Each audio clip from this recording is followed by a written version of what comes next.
Wanted to tell you a brief story. So some of it's secondhand, some of it's firsthand, but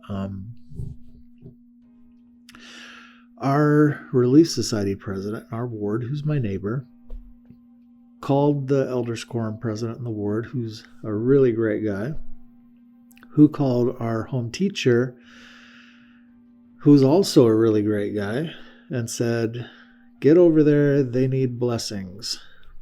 Help them." And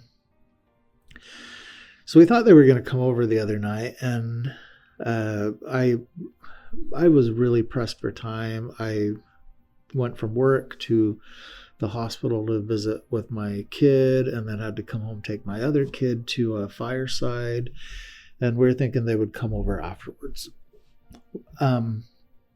The secondhand part of it is we ended up hearing that they did, and they didn't knock loud enough that my wife heard it. And so she didn't realize that they were at the door and they left. And then I came home from the fireside, which was really, really good, by the way. It was Brad Wilcox coming in speaking to our stake. And there's a whole nother story there. We really, really like him. He's an incredible man. And feel that our family's been very blessed by him, personally blessed by him. I get home from the fireside, and we'd wait, and we wait, and we wait, and they don't come by. Turns out they had come by and I hadn't been there back from the fireside yet. My wife didn't realize they had come. And I'm sitting there waiting, and I don't know, a half hour goes by, something like that.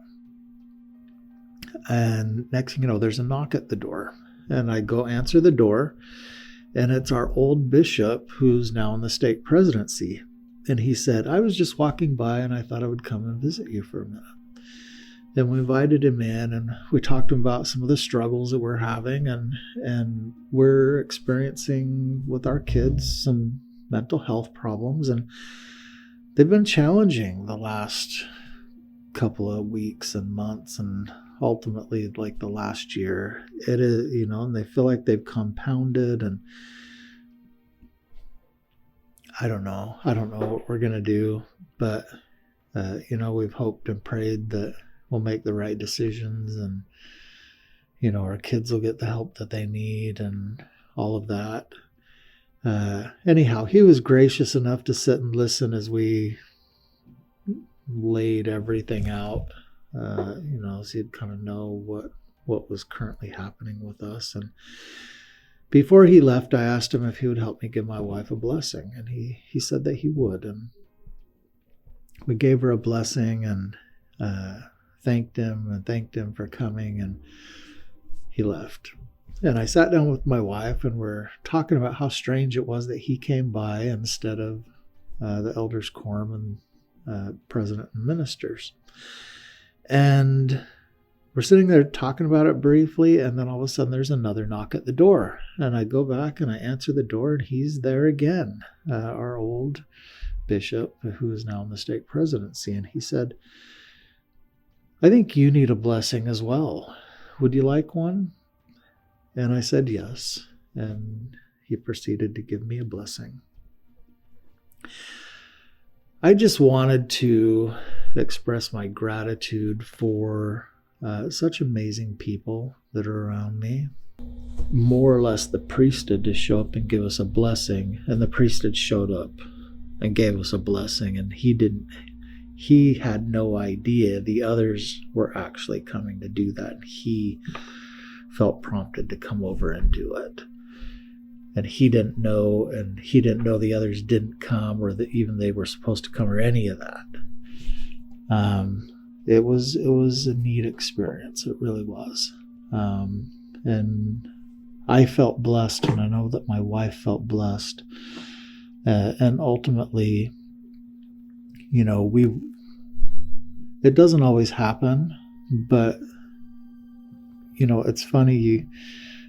I've given blessings, and I've heard other people give blessings, and always, there's oftentimes a sentiment that people try to express that Heavenly Father really loves them and knows about them, and we're praying that they'll know and understand that.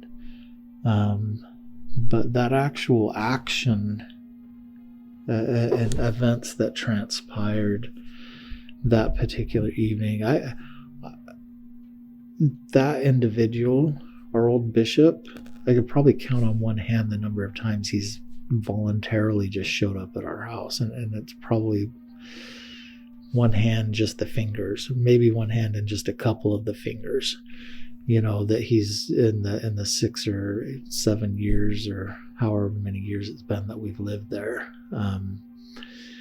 He doesn't just show up at our house. And